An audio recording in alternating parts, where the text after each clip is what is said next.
ছোট্ট বন্ধুরা, আমরা যদি প্রথম শ্রেণীর গণিত বইয়ে ৪১ পৃষ্ঠার একদম উপরে লক্ষ্য করি, দেখো এখানে শুরুতেই আমরা দেখতে পাচ্ছি ৪ নাম্বার প্রশ্নে বলা হয়েছে মিলিদের বাগানে একটি গাছে ৩টি এবং অন্য একটি গাছে ৪টি গোলাপ ফুল ফুটেছে।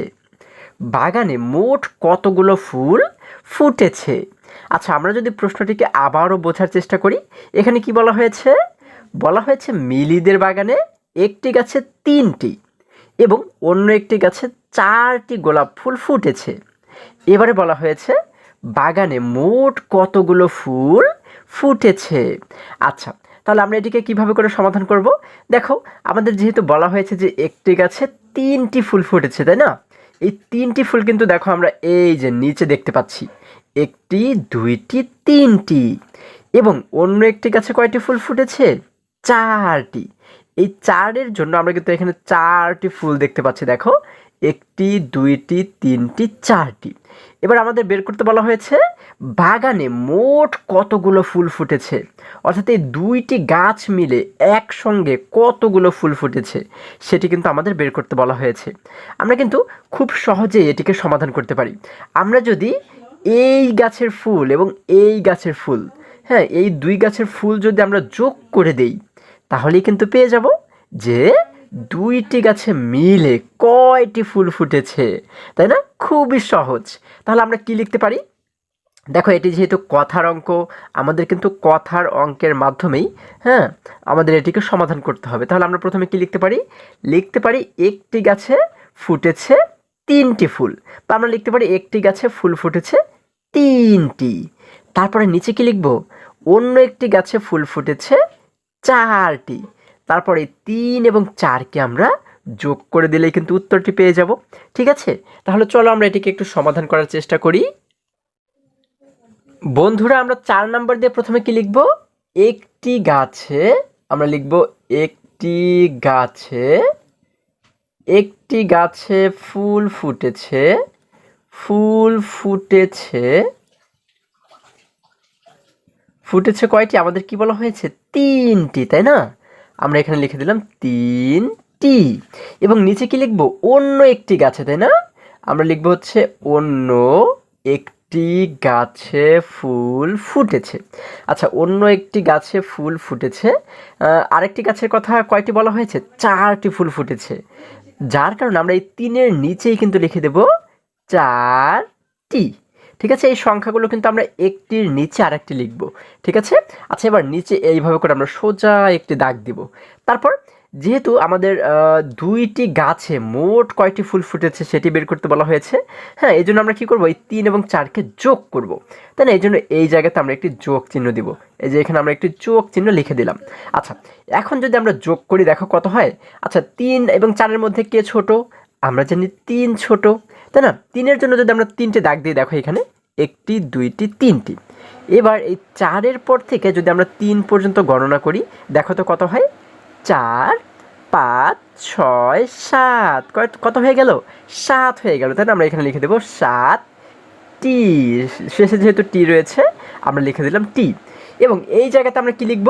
আমরা কিন্তু যেহেতু পাচ্ছি যে মোট ৭টি ফুল সেই বাগানে ফুটেছে, এই জন্য আমরা এখানে কি লিখব? সুতরাং সুতরাং মোট ফুল, মোট ফুল ফুটেছে, মোট ফুল ফুটেছে কয়টি? ৭টি। ঠিক আছে? এটি কিন্তু আমাদের উত্তর। হ্যাঁ, আমরা উত্তর দিয়ে কি লিখব? উত্তর দিয়ে লিখব হচ্ছে ৭টি। ঠিক আছে? আশা করি সকলেই তোমরা বুঝতে পেরেছো।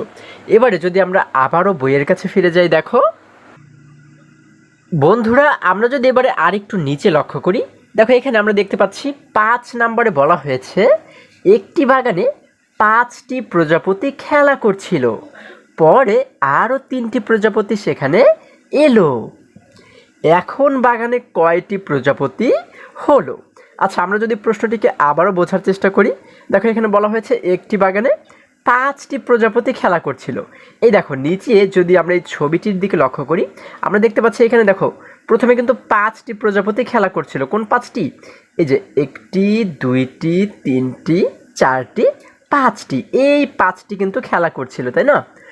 পরে আরও ৩টি প্রজাপতি সেখানে এলো। আচ্ছা, আমরা এইখানে কিন্তু আরও 3টি প্রজাপতি দেখতে পাচ্ছি, দেখো 1টি 2টি 3টি, এই 3টি প্রজাপতি কিন্তু পরে এলো। এখন বলা হয়েছে যে বাগানে কয়টি প্রজাপতি হলো, অর্থাৎ আগের 5টি এবং পরে যে 3টি এলো, এই সবগুলো মিলে এখন বাগানে কয়টি প্রজাপতি হলো সেটি আমাদের বের করতে বলা হয়েছে। আচ্ছা, এটিকে আমরা কিভাবে করে বের করব? এটিও কিন্তু খুবই সহজ। আমরা যেহেতু আগে ছিল 5টি প্রজাপতি, এই 5-এর সঙ্গে এই যে আরও যেহেতু 3টি প্রজাপতি পরে এলো, এই 3কে আমরা যোগ করে দেব। 5 এবং 3কে যোগ করলেই কিন্তু আমরা পেয়ে যাব যে এখন সবগুলো মিলে কয়টি প্রজাপতি হলো, তাই না? খুবই সহজ কিন্তু। তাহলে চলো আমরা এটিকে একটু সমাধান করার চেষ্টা করি। বন্ধুরা, আমরা 5 নাম্বার দিয়ে লিখব বাগানে প্রজাপতি ছিল। আমরা লিখব হচ্ছে বাগানে প্রজাপতি ছিল, প্রজাপতি ছিল কতটি? আমাদের কিন্তু বলা হয়েছে বাগানে প্রজাপতি ছিল 5টি, তাই না? আমরা এখানে লিখে দিলাম 5টি এবং নিচে কি লিখব? নিচে লিখব পরে আরও এলো, তাই না? পরে প্রজাপতি এলো। আমরা লিখলাম হচ্ছে পরে প্রজাপতি। প্রজাপতির নিচে আমরা একটি ডট দিলাম। এই ডটের অর্থ হচ্ছে উপরে যে কথাটি রয়েছে নিচেও কিন্তু সেই একই কথাটি, ঠিক আছে? পরে প্রজাপতি এলো। পরে কয়টি এলো? পরে কিন্তু এলো আরও 3টি, তাই না? এই 5-এর নিচে আমরা লিখে দেব 3টি। আচ্ছা, এখন আমরা কি করব? ঠিক আগের অঙ্কের মতো এইভাবে করে নিচে একটি দাগ দিব এবং তারপরে এইখানে কিন্তু একটি যোগ চিহ্ন দেব। কেন? কারণ হচ্ছে আমরা কিন্তু এই 5 এবং 3কে যোগ করব, তাই না? আচ্ছা, তাহলে 5 এবং 3কে যোগ করলে আমরা কত পাই? দেখো, এই দুটির মধ্যে কে ছোট? 5 ছোট নাকি 3 ছোট?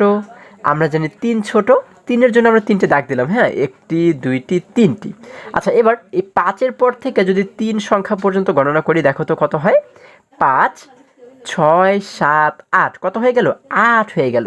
তাহলে এই সোজা আমরা লিখে দেবো 8টি, তাই না? শেষে টি রয়েছে, আমরা কিন্তু এখানে শেষে টি লিখে দিলাম। এখন এই আগে আমরা কি লিখবো? আমরা এখানে লিখবো হচ্ছে সুতরাং। আমরা কি লিখবো? যেহেতু বের করেছি কি কয়টি প্রজাপতি এখন হলো, তাই না? তাহলে আমরা এখানে লিখবো মোট প্রজাপতি হলো। আমরা লিখবো মোট প্রজাপতি, মোট প্রজাপতি হলো, মোট প্রজাপতি হলো কতটি? 8টি। তাহলে এই 8টি কিন্তু আমাদের উত্তর, ঠিক আছে? আমরা উত্তর দিয়ে কি লিখবো? উত্তর দিয়ে লিখবো 8টি, ঠিক আছে? আশা করি সকলেই তোমরা বুঝতে পেরেছো। এবারে যদি আমরা আবারও বইয়ের কাছে ফিরে যাই, দেখো আমরা যদি এবারে আর একটু নিচে লক্ষ্য করি, দেখো এখানে 6 নাম্বার প্রশ্নে আমাদেরকে বলা হয়েছে হিয়ার 4টি রং পেন্সিল আছে, তার ভাই দীপের 4টি রং পেন্সিল আছে, তাদের 2 জনের একসাথে কয়টি রং পেন্সিল আছে? আচ্ছা, আমরা যদি এই প্রশ্নটিকে আবারও বোঝার চেষ্টা করি, এখানে কি বলা হয়েছে? হিয়ার 4টি রং পেন্সিল আছে এবং তার ভাই দীপের 4টি রং পেন্সিল আছে, তাই না? এখন আমাদের বের করতে বলা হয়েছে তাদের 2 জনের একসাথে কয়টি রং পেন্সিল আছে। তাহলে আমরা কিভাবে করে বের করতে পারি? হিয়ার যেহেতু 4টি রং পেন্সিল আছে এবং দীপেরও কিন্তু আরও 4টি রং পেন্সিল আছে, তাই না? তাহলে এই 4-এর সঙ্গে যদি আমরা এই 4কে যোগ করে দিই, হ্যাঁ, তাহলেই কিন্তু পেয়ে যাব যে 2 জনের একসাথে কয়টি রং পেন্সিল আছে। খুবই সহজ, তাই না? আচ্ছা, তাহলে আমরা 6 নাম্বার দিয়ে এবারে কি লিখতে পারি? চলো আমরা এটিকেও একটু সমাধান করার চেষ্টা করি। আমরা 6 নাম্বার দিয়ে লিখব হিয়ার, হিয়ার রং পেন্সিল আছে, here wrong pencil, wrong pencil আছে কতটি? আমাদের কিন্তু বলা হয়েছিল 4টি, তাই না? আমরা এখানে লিখে দিলাম 4টি এবং নিচে আমরা কি লিখবো? তার ভাইয়ের নাম হচ্ছে দীপ, তাই না? আমরা লিখবো দ্বীপের, দ্বীপের রং পেন্সিল আছে। দ্বীপের কয়টি আছে? দ্বীপেরও কিন্তু রয়েছে আরও 4টি, তাই না? তাহলে এই 4-এর নিচে লিখবো আমরা আরও 4টি, ঠিক আছে? আচ্ছা, এখন আমরা লিখলাম হিয়ার রং পেন্সিল আছে 4টি, দ্বীপের রং পেন্সিল আছে 4টি। এবারে কি করব? ঠিক একই রকমভাবে আগের অঙ্কগুলোর মতোই নিচে একটি সোজা করে দাগ দিব এবং তারপরে এখানে আমরা একটি যোগ চিহ্ন দেব। কেন? কারণ এই 2 জনেরটাকে যোগ করেই কিন্তু আমরা বের করব যে একসাথে 2 জনের কয়টি রং পেন্সিল আছে, তাই না? এখন এই 4 এবং 4 দুইটিই যেহেতু সমান, আমরা এই উপরের 4-এর জন্য 4টি দাগ দিলাম। ধরো, হ্যাঁ, এই দেখো একটি, দুইটি, তিনটি, চারটি দাগ দিলাম। এখন এই নিচের 4-এর পর থেকে যদি আমরা আরও 4 পর্যন্ত গণনা করি তাহলে কত হয় দেখো তো? 4, 5, 6, 7, 8 কত হয়ে গেল? 8। তাহলে আমরা এই সোজা কি লিখে দেব? 8 এবং শেষে রয়েছে কি টি, আমরা লিখে দিলাম টি, অর্থাৎ 8টি। তার মানে আমরা বুঝলাম যে দুজনের মিলে মোট এবার রং পেন্সিল রয়েছে কয়টি? 8টি। ঠিক আছে, তাহলে আমরা এখানে কি লিখব? সুতরাং দুজনের রং পেন্সিল আছে বা দুজনের একসাথে আছে, আমরা লিখলাম দুজনের একসাথে আছে কতটি? 8টি। তাহলে এই 8টি কিন্তু আমাদের উত্তর। ঠিক আছে, আমরা উত্তর দিয়ে লিখবো হচ্ছে 8টি। ঠিক আছে, দেখো এটিকেও কত সহজে আমরা সমাধান করে ফেললাম। এবার যদি আমরা আবারও বইয়ের কাছে ফিরে যাই, দেখো বন্ধুরা, আমরা যদি এবারে আরেকটু নিচে অর্থাৎ 7 নম্বরে যে প্রশ্নটি রয়েছে এটিকে লক্ষ্য করি, দেখো এখানে বলা হয়েছে একটি গাছে 4টি পাখি বসেছিল, পরে আরও 6টি পাখি এসে বসলো, গাছে এখন কয়টি পাখি হলো? আচ্ছা, আমরা যদি প্রশ্নটিকে আবারও বোঝার চেষ্টা করি, এখানে কি বলা হয়েছে? একটি গাছে 4টি পাখি বসেছিল, পরে আরও 6টি পাখি এসে বসলো, গাছে এখন কয়টি পাখি হলো? আচ্ছা, তাহলে এটিকে আমরা কিভাবে করে সমাধান করতে পারি? যেহেতু প্রথমে 4টি পাখি বসেছিল, তাই না, এবং তারপরে আরও কিন্তু 6টি পাখি এসে বসলো, এখন এই 4টি পাখি এবং 6টি পাখিকে যদি আমরা যোগ করে দেই তাহলেই কিন্তু পেয়ে যাব যে এখন সবগুলো মিলে কয়টি পাখি হলো, তাই না? এটি কিন্তু খুবই সহজ একটি অঙ্ক। তাহলে চলো আমরা 7 নম্বর অঙ্কটি একটু সমাধান করার চেষ্টা করি। বন্ধুরা, আমরা 7 নাম্বার দিয়ে লিখব গাছে পাখি ছিল। আমরা কি লিখব? গাছে পাখি ছিল। পাখি ছিল কতটি? আমরা লিখব গাছে পাখি ছিল কতটি? আমাদের বলা হয়েছে কি? বলা হয়েছে 4টি, তাই না? তাহলে আমরা এখানে লিখব হচ্ছে গাছে পাখি ছিল 4টি। আচ্ছা, এবার নিচে কি লিখব? পরে পাখি এলো, তাই না, বা আরও পাখি এলো, আমরা লিখব হচ্ছে আরও পাখি এলো। হ্যাঁ, আমরা লিখব আরও পাখি এলো। আরও কয়টি পাখি এলো? পরে কিন্তু আরও পাখি এলো 6টি, তাই না? তাহলে 4-এর নিচে আমরা কিন্তু এই জায়গাতে লিখে দেব 6টি। আচ্ছা, এবার আমরা এই নিচে একটি দাগ দিয়ে দিলাম এবং কি করলাম? এইখানে একটি যোগ চিহ্ন দিয়ে দিলাম, যেহেতু এই দুটিকে আমরা যোগ করব, আমরা একটি যোগ চিহ্ন দিয়ে দিলাম। আচ্ছা, এবার দেখো তো 4 এবং 6-এর মধ্যে কে ছোট? হ্যাঁ, আমরা কিন্তু জানি 4 ছোট, তাই না? 4-এর জন্য আমরা 4টি দাগ দিলাম, দেখো 1টি, 2টি, 3টি, 4টি। এবার এই 6-এর পর থেকে যদি 4 সংখ্যা পর্যন্ত গণনা করি তাহলে দেখো তো কত হয়? আমরা জানি 6, 7, 8, 9, 10 কত হয়? 10। আমরা এখানে লিখে দেব 10টি। অর্থাৎ এখন কিন্তু মোট পাখি হলো কয়টি? 10টি। তাহলে আমরা এখানে কি লিখব? সুতরাং মোট পাখি হলো, তাহলে আমরা এখানে লিখব মোট পাখি হলো কয়টি? মোট পাখি হলো 10টি। ঠিক আছে, তাহলে এটি কিন্তু আমাদের উত্তর। আমরা উত্তর দিয়ে কি লিখবো? আমরা উত্তর দিয়ে লিখবো 10টি। ঠিক আছে, দেখো এটিকেও কিন্তু আমাদের সমাধান করা হয়ে গেল। আশা করি সকলেই তোমরা বুঝতে পেরেছো। এবারে যদি আমরা এর পরবর্তী অঙ্কের কাছে চলে যাই, দেখো আমরা যদি এবারে আরেকটু নিচে লক্ষ্য করি, এখানে আমরা দেখতে পাচ্ছি 8 নম্বরে বলা হয়েছে 6টি লাল আপেল ও 2টি সবুজ আপেল আছে, একসাথে মোট কয়টি আপেল আছে? আমরা যদি প্রশ্নটিকে আবারও বোঝার চেষ্টা করি, বলা হয়েছে 6টি লাল আপেল আছে ও 2টি সবুজ আপেল আছে, এবারে বলা হয়েছে একসাথে মোট কয়টি আপেল আছে, অর্থাৎ এই লাল আপেল এবং সবুজ আপেল মিলে মোট কয়টি আপেল আছে। তাহলে আমরা কিভাবে এটিকে বের করতে পারি? আমরা এই 6টি আপেল এবং এই 2টি আপেলকে যদি যোগ করে দেই তাহলেই তো পেয়ে যাব যে একসাথে কয়টি আপেল রয়েছে, তাই না? খুব সহজ কিন্তু। আচ্ছা, তাহলে চলো 8 নাম্বার অঙ্কটি আমরা একটু সমাধান করার চেষ্টা করি। আমরা 8 নাম্বার দিয়ে লিখব লাল আপেল আছে। আমরা কি লিখব? লাল আপেল আছে। দেখো লাল আপেল আছে কতটি? আমাদের কিন্তু বলা হয়েছে লাল আপেল আছে হচ্ছে কয়টি? 6টি, তাই না? আমরা এখানে লিখে দেব 6টি এবং নিচে কি লিখব? লাল আপেল এবং বলা হয়েছে কি সবুজ আপেল, তাই না? তাহলে আমরা এই লালের নিচে লিখবো এবারে সবুজ আপেল আছে, সবুজ আপেল আছে। সবুজ আপেল আছে আছে কতটি? আমাদের বলা হয়েছে 2টি। তাহলে 6-এর নিচে কিন্তু আমরা লিখে দেব 2টি। ঠিক আছে, এখন এই নিচে আমরা একটি দাগ দিলাম, দেখো, এবং এখানে আমরা একটু যোগ চিহ্ন দিলাম, কারণ আমরা যেহেতু এই দুটিকে এবারে যোগ করব, তাই না? তাহলে দেখো তো 6 এবং 2-এর মধ্যে কে ছোট?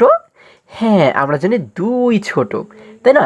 যার কারণে 2-এর জন্য আমরা কি করব? 2টি দাগ দেব, একটি দাগ, 2টি দাগ। এবার যদি 6-এর পর থেকে 2 সংখ্যা পর্যন্ত গণনা করে দেখো তো কত হয়? 6, 7, 8, কত হয়ে গেল? 8। আমরা এখানে লিখে দেব 8টি। কি লিখবো? 8টি। তার মানে কিন্তু আমরা বুঝতে পারি যে সবগুলো মিলে কয়টি আপেল রয়েছে? 8টি, তাই না? তাহলে এইখানে লিখে দেব সুতরাং মোট মোট আপেল আছে, তাই না? আমরা কি লিখবো? মোট আপেল আছে, মোট আপেল আছে কতটি? 8টি। তাহলে এটি কিন্তু আমাদের উত্তর। হ্যাঁ, আমরা উত্তর দিয়ে কি লিখবো? উত্তর দিয়ে কিন্তু লিখবো 8টি। দেখো, এটিকেও সমাধান করা হয়ে গেল। আচ্ছা, এবার যদি আমরা এর পরবর্তী অঙ্কের কাছে চলে যাই, দেখো ছোট বন্ধুরা, আমরা যদি এবার আরেকটু নিচে লক্ষ্য করি, এখানে আমরা দেখতে পাচ্ছি 9 নাম্বার প্রশ্নে বলা হয়েছে 5 + 2 = 7। এর জন্য একটি গল্প তৈরি করি। আচ্ছা, তাহলে আমাদের কি বলা হয়েছে? 5 + 7 সমান কত হয়? এই দুটিকে যোগ করলে কিন্তু 7 হয়, তাই না? এর জন্য একটি গল্প আমাদের তৈরি করতে বলা হয়েছে। তাহলে এই গল্পটিকে আমরা কিভাবে তৈরি করতে পারি? তোমরা কিন্তু তোমাদের ইচ্ছে মতো যে কোনো একটি গল্প তৈরি করতে পারো, ঠিক আছে? তবে এমনভাবে গল্পটি তৈরি করতে হবে, হ্যাঁ, আমাদের সবসময় মাথায় রাখতে হবে যেন এই 5কে আমাদের 2-এর সাথে যোগ করতে হয়, ঠিক আছে? এমনভাবে কিন্তু আমাদের গল্পটা তৈরি করতে হবে। তাহলে দেখো, যদি আমরা একটু একটা গল্প তৈরি করার চেষ্টা করি, আমরা এইভাবে করে গল্পটি লিখলাম যে রহিমের কাছে 5টি চকলেট আছে এবং করিমের কাছে 2টি চকলেট আছে। এখন দুজনের কাছে মোট কয়টি চকলেট আছে? আচ্ছা, তাহলে যখন দুইজনেরটা বের করব, তখন কিন্তু এই 5-এর সঙ্গে 2কে আমাদের যোগ করতে হবে, তাই না? আর এই দুটিকে যোগ করলেই তো আমাদের উত্তর হয়ে যাবে 7, তাই না? আচ্ছা, তাহলে এইভাবে করে তোমরা যে কোনো গল্প তৈরি করতে পারো। আমরা কি লিখলাম? রহিমের কাছে 5টি আপেল আছে এবং করিমের কাছে 2টি আপেল আছে। তাহলে দুইজনের কাছে একত্রে মানে একসঙ্গে কয়টি আপেল আছে? ঠিক আছে? আচ্ছা, তোমরা কিন্তু অন্য যে কোনোভাবেই এই গল্পটি তৈরি করতে পারো, ঠিক আছে? আচ্ছা, এরপরে যদি আমরা 10 নম্বর অঙ্কটি লক্ষ্য করি, দেখো এখানে বলা হয়েছে খালি ঘর পূরণ করি। দেখো, নিচে কিন্তু আমরা অনেকগুলো খালি ঘর দেখতে পাচ্ছি, তাই না? এই খালি ঘরগুলো আমাদের সঠিক যে সংখ্যা বসবে সেই সংখ্যাগুলো দিয়ে পূরণ করতে হবে। হ্যাঁ, খুবই সহজ অঙ্ক কিন্তু। হ্যাঁ, এখানে বলা হয়েছে কোন 2টি সংখ্যা যোগ করলে উপরের সংখ্যাটি হবে। কি বলা হয়েছে? কোন 2টি সংখ্যা যোগ করলে উপরের সংখ্যাটি হবে। অর্থাৎ এই দেখো, আমরা কিন্তু নিচে 2টি খালি ঘর দেখতে পাচ্ছি এবং উপরে কিন্তু একটি সংখ্যা দেখতে পাচ্ছি, তাই না? এই দেখো, নিচে 2টি খালি ঘর এবং উপরে একটি সংখ্যা, তাই না? তাহলে বলা হয়েছে যে কোন 2টি সংখ্যাকে যোগ করলে আমরা উপরে কত? 10কে পাবো, ঠিক আছে? অর্থাৎ এই উপরের সংখ্যা পাবো।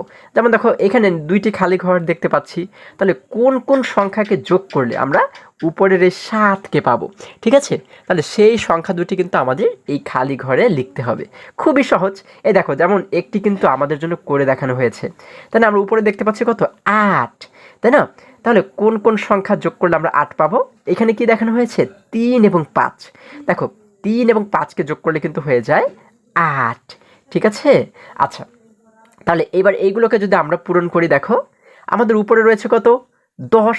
তার মানে এইখানে আমরা এমন 2টি সংখ্যা বসাবো যেন এই 2টি সংখ্যা মিলে মোট 10 হয়, ঠিক আছে? তাহলে তোমরা এখানে যে কোনো একটি সংখ্যা বসাবে, তবে 10-এর চাইতে কিন্তু ছোট হতে হবে, তাই না? ওর থেকে যদি আমরা বড় বড় সংখ্যা বসাই, তাহলে কিন্তু আমাদের এই অঙ্কটি মিলবে না। এই জন্য কী করতে হবে? 10-এর চাইতে অবশ্যই ছোট সংখ্যা লিখতে হবে। হ্যাঁ, ধরো আমরা এখানে বসালাম 8, তোমরা যে কোনো সংখ্যা এখানে কিন্তু বসাতে পারো। হ্যাঁ, আচ্ছা, আমরা 8 বসালাম। এখন আমাদের এই 2টি মিলে মোট বানাতে হবে কত? 10 বানাতে হবে, তাই না? তাহলে 8-এর পর থেকে আমরা এবারে 10 পর্যন্ত গণনা করব। দেখব যে 8-এর পর থেকে 10 বানাতে গেলে আর কয় সংখ্যা আমাদের দরকার। হ্যাঁ, দেখো 8, 9, 10।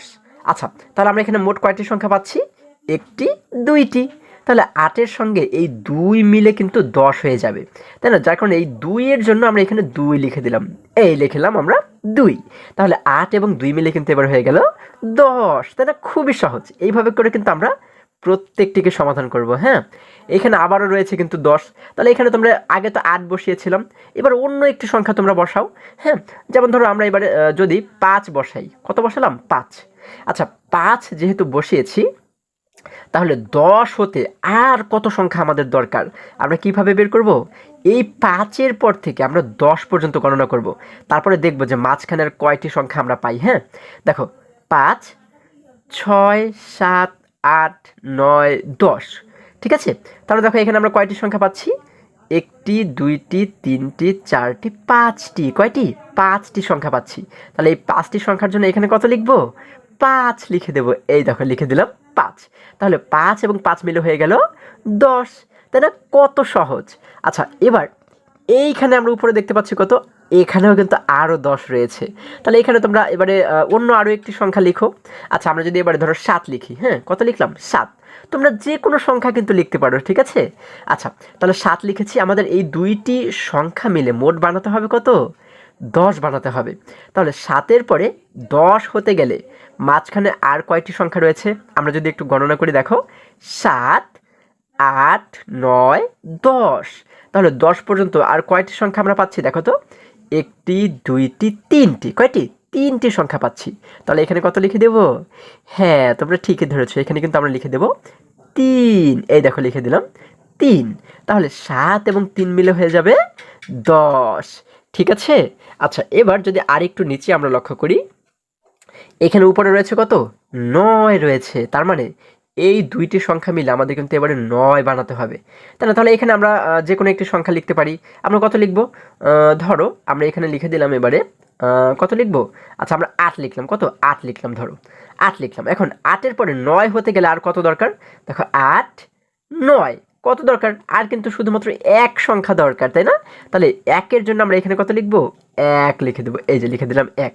তাহলে 8 এবং 1 মিলে হয়ে যাবে 9, তাই না? আচ্ছা, তাহলে আমাদের কিন্তু সমাধান করা হয়ে গেল। এবার এইখানে উপরে রয়েছে কত? 7। তার মানে এবারে এই দুইটি সংখ্যা মিলে আমাদের কিন্তু 7 বানাতে হবে। তাহলে আমরা এখানে কত লিখলাম? লিখতে পারি। ধরো আমরা এখানে এবারে লিখলাম হচ্ছে গিয়ে কত লিখলাম? ধরো 3 লিখলাম। কত? 3। এখন 3 যদি লিখি, 3-এর পরে 7 হতে গেলে আর কয় সংখ্যা দরকার আমাদের? আমাদের যেহেতু 7 বানাতে হবে, দেখো 3-এর পর থেকে যদি 7 পর্যন্ত গণনা করি, 3, 4, 5, 6, 7। তাহলে এখানে কয় সংখ্যা রয়েছে দেখো তো? কয় সংখ্যা পাই? 1, 2, 3, 4। কয় সংখ্যা? 4 সংখ্যা। তাহলে এখানে লিখে দেব 4। তাহলে 3 এবং এই 4 মিলে কিন্তু হয়ে যাবে 7, তাই না? উপরের সংখ্যার সমান হয়ে গেল। আচ্ছা, এবার যদি এইটাকে লক্ষ্য করি, এখানে উপরে রয়েছে কত? 5 রয়েছে। তার মানে এবারে কিন্তু এই দুটি মিলে আমাদের 5 বানাতে হবে, তাই না? আচ্ছা, তাহলে এখানে আমরা কত লিখতে পারি? তাহলে এখানে আমরা লিখলাম হচ্ছে ধরো 3 লিখলাম। কত? 3 লিখলাম। তোমরা যে কোনো একটি সংখ্যা লিখতে পারো কিন্তু। হ্যাঁ, 5-এর চাইতে কিন্তু ছোট সংখ্যা লিখতে হবে, ওর চাইতে বড় লেখা যাবে না। আচ্ছা, 3 লিখলাম। এখন 3-এর পরে 5 বানাতে গেলে আমাদের আর কয় সংখ্যা দরকার দেখো তো? 3, 4, 5। আচ্ছা, তাহলে আমরা মাঝখানে কয় সংখ্যা পাচ্ছি? 1 সংখ্যা, 2 সংখ্যা, 2 সংখ্যা। তাহলে এখানে কত লিখব? হ্যাঁ, আমরা লিখে দেব 2। এই যে এখানে লিখে দিলাম 2। তাহলে এই দেখো, এই 3 এবং 2 মিলে হয়ে গেল 5। এবার সবার শেষে রয়েছে 6। তাহলে এই দুটি মিলেও কিন্তু আমাদের 6 বানাতে হবে। তাহলে এখানে যে কোনো দুইটি সংখ্যা কিন্তু আমরা লিখবো, তাই না? আচ্ছা, প্রথমে কত লিখতে পারি? ধরো এই 6-এর জন্য আমরা 6 লিখে দিলাম। তোমরা 5 লিখতে পারো, 4, 3, 2, 1 যা মনে চাই সেটি কিন্তু তোমরা এখানে লিখতে পারো, তাই না? আচ্ছা, তাহলে এখানে যদি আমরা 6 লিখি, আমরা কিন্তু 6-এর চাইতে উপরের কোনো সংখ্যা মানে বড় সংখ্যা লিখতে পারবো না, তাই না? আচ্ছা, তাহলে আমরা 6 পর্যন্ত লিখতে পারবো। আমরা লিখে দিলাম 6। এবার আমাদের যেহেতু এই দুইটি মিলে 6 বানাতে হবে, আমরা তো এই একটি জায়গাতেই 6 পেয়ে গেছি। তাহলে এইখানে আমরা কত বসাতে পারি? এখানে কিন্তু আমাদের আর কোনো সংখ্যার দরকার নেই, তাই না? 1 লিখলেও কিন্তু এই 6-এর চাইতে বড় হয়ে যাবে, কারণ এখানে তো 6 আমরা পেয়ে গেছি। তাহলে আমরা এবারে এখানে কত লিখব? আমরা 0 লিখে দিলাম। হ্যাঁ, তাহলে 6-এর সঙ্গে 0 মিলে কিন্তু এই 6ই হয়ে গেল, তাই না? তার মানে কিন্তু এই 6-এর সমান হলো, তাই না? তাহলে আশা করি এই পৃষ্ঠার সমস্ত অঙ্কগুলো তোমরা খুবই সহজে এবং খুবই সুন্দরভাবে বুঝতে পেরেছো। বন্ধুরা, আজকে আমাদের এই পর্যন্তই। আবারও দেখা হবে পরবর্তী ভিডিওতে। আর হ্যাঁ, তোমরা যদি আমার চ্যানেলে নতুন হয়ে থাকো তাহলে এখনই চ্যানেলটি সাবস্ক্রাইব করে পাশে থাকো, যেন আমার যে কোনো ভিডিও আপলোড করার সাথে সাথে খুব সহজেই তোমরা সেটি পেতে পারো। সকলে ভালো থাকো, সুস্থ সবল থাকো, এই কামনা করে শেষ করছি। ধন্যবাদ সকলকে।